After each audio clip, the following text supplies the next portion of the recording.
Hey guys, welcome to the video. Salt here. Today I'll be going over the primary, the Vectis Prime. First, let's go over our first commenter of the last video, Montero U, our top commenter of the last video, the Noob4909, and our recent channel supporters of Nice Bear, Colonel Suro 6, and Alfofo. Thank you so much for your support. Unique and interesting things about the Vectis Prime is that it's a sniper with two zoom modes. The first is 3.5 times zoom with plus 40% headshot damage, and the second is 6 times zoom with plus 60% headshot damage. It also gets 1 innate punch through, and the Vectis Prime has a magazine of only 2 shots, making it a great combo with the mod Primed Chamber. This could be further made better with a Riven reducing magazine capacity to 1. That way Primed Chamber always gets max value.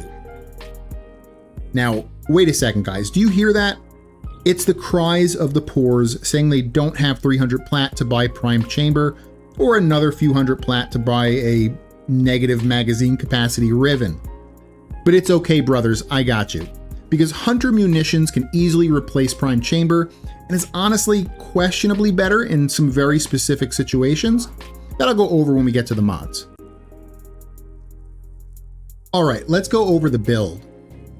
Primary Acuity for weak point critical chance and damage. Galvanized Scope for critical chance. Semi-Rifle Cannonade for flat damage and some more punch through. Primed Chamber for multiplicative damage. Again, you can go Hunter Munitions here instead.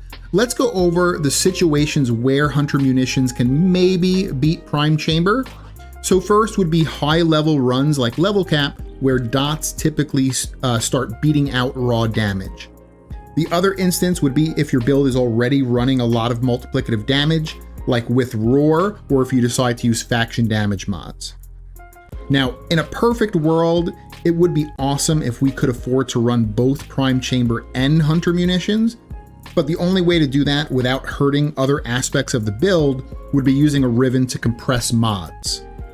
And what that means with mod compression is the Riven would have the appropriate stats to replace 2 mods, leaving you 1 mod slot free. An example of this could be a Riven with both flat damage and heat or cold. So these 2 mods would no longer be needed. The Riven takes the place of one of those slots, and you get a free slot to place Hunter Munitions. Okay, enough about that 1 mod slot, let's continue. Critical Delay for crit chance, Vital Sense for crit damage, and then the next 2 slots we're going to make Blast by using the 60/60 heat and Primed Cryo rounds. Now we can afford to use Primed Cryo rounds here because our arcane that we're going to be using with Primary Crux is going to be giving us enough status chance to let us consistently proc Blast on pretty much every shot. In the Exilus slot, we have Prime Stabilizer to reduce recoil, or regular Stabilizer if you don't have the new version of Stabilizer here. And in the Arcane slot, we're going to be using Primary Crux primarily for the 300% status chance it gives us, to give us those consistent blast procs. And the ammo efficiency is sometimes nice. It sometimes allows Primed Chamber to proc multiple times in a row. Although that does become a little bit less useful if you do end up getting a Riven that reduces your mag capacity to 1. This is how you build out the primary, the Vectis Prime. I hope you guys liked it, and if you did, consider leaving a like and subscribing for future content. So next we have the 5-minute gameplay portion. I just want to showcase the weapon with it, and then when that's over, we'll give its 10-minute kill count scoring and my final thoughts on it. So I'll see you guys after the gameplay. Okay, so let's start this gameplay portion off of the Vectis Prime. We'll see how this guy does.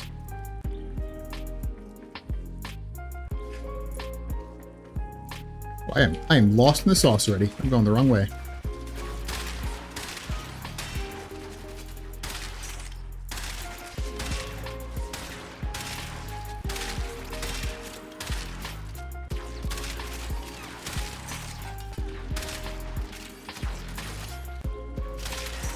Oh, it's a pretty bad tile set.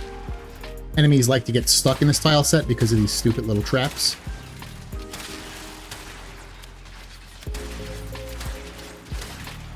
I don't know if they like, do they apply radiation? Maybe that's why they get stuck here. They end up just like fighting each other maybe. I don't know. I've done this so much and I just don't know exactly why they get stuck in this particular tile set. Maybe the lasers do radiation. They did kind of look like they were attacking each other. But once you take out the lasers, they usually don't get stuck too much anymore. I used to do my tests on Lewis Circulus because that starts enemies at an even higher level, so I really wanted Circulus instead of Mott. But Circulus has even more issues because, you know, Mott has just that one room that gets enemies stuck. Circulus has a specific enemy type that spawns dogs that don't count as the same faction, so they end up fighting each other, and like the enemies won't even come to you because they'll just be in rooms fighting each other. It's really annoying. So I had to stop doing my testing on Circulus, even though I want to, because it's you know, it's higher level content. I want to start at like level 200 instead of, what is this, 140?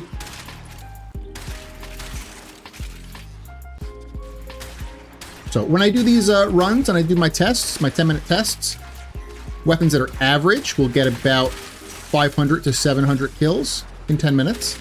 Weapons that are good will get 700 to 900 kills in 10 minutes. The weapons that are really good or meta will get 900 and over. So we'll see what the Vectis gets. I've actually done my 3 runs already before the gameplay portion here, so I already know what it's going to get. But I'll keep that hidden for another, what do we have, 2.5 minutes, and then we'll get to the conclusion part. Just remember that, you know, the ranking is based on kill per minute, basically, kill per minute values. And just because a weapon has really good kill per minute doesn't necessarily mean it's good at everything. You know, it might not be great at single target. You know, we recently did the Kuva Nukor, which was S tier, but the Kuva Nukor is kind of garbage against single target enemies. You know, or like big bosses and stuff like that. You know, and then you could flip that around and say the opposite, where it's like, you know, something like the Kuva Heck, which is an amazing boss killer, will like one-shot, you know, Archons and other bosses and stuff, would have absolutely garbage kill per minute values because it's just too slow to, you know, kill groups of enemies. So, you know, always take the scoring with a grain of salt and just kind of, you know, realize that it's more about the kill per minute, and a weapon could be good at single target, or maybe it's not at single target. That's kind of why I do this gameplay portion too, is we'll fight all these little trash enemies. Then when the Acolyte spawns, you can kind of see how it does against the Acolyte.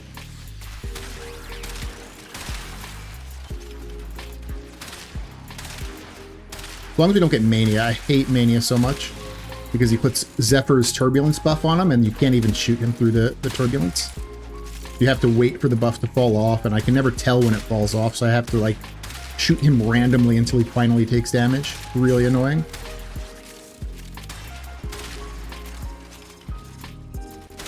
So hopefully we won't get Mania here. We'll get like one of the other Acolytes.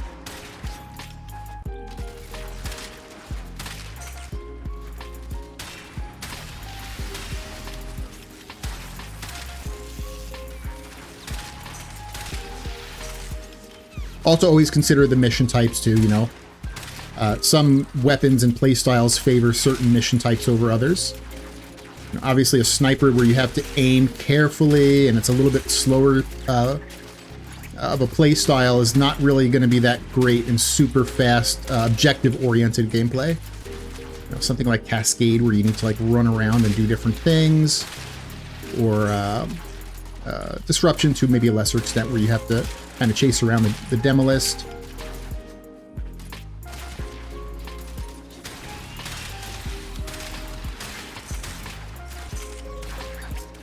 Alright, well, we're at 5 minutes here, which is where I usually cut it, but we haven't gotten the Acolyte yet. Oh, here we go. Okay. He's coming. We'll extend it. We'll extend it. Let's see what our 5-minute kill count is. It's 500. That'll give you a little bit of a glimpse at what the 10-minute counts are going to be. The violence. Alright, he's not too bad. Shot once, took out his whole shield. Twice. I don't know if that was a headshot or not. Oh my goodness, my headshots are horrible. That was a headshot. That was a headshot. And that was not a headshot. That was. Like 4 headshots. I gave him a few shoulder shots there because I was, not aiming that great. So I'll cut it here and then we'll go to our final conclusion. All right, welcome back, guys. So let's go over the 3 10-minute kill counts that the Vectis Prime got. The first was 990, then 915, and 978 in its runs, putting it securely in the S tier. Now, I do want to add a few things to this ranking, some positive and some negative. Firstly, my rankings are based a lot around kill per minute values, so weapons like the Torrid Incarnate and the Kuva Nukor easily get S tier. However, for single target damage, they easily get beaten by a lot of other weapons. Now, the Vectis Prime was amazing for both kill per minute and single target, which is awesome. Okay, but now my negative criticism is that the usability of the Vectis Prime is much harder than most weapons.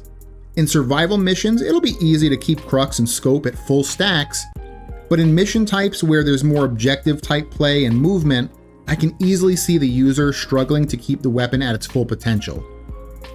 And some enemy factions can also affect the usability even more if they're hard to weak point hit like Infested or Tekrot. So that's my take on this weapon.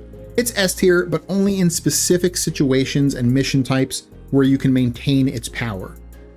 Tell me what you guys think if you think differently. And again, thanks for watching, and I hope you guys have an amazing day. All right, bye.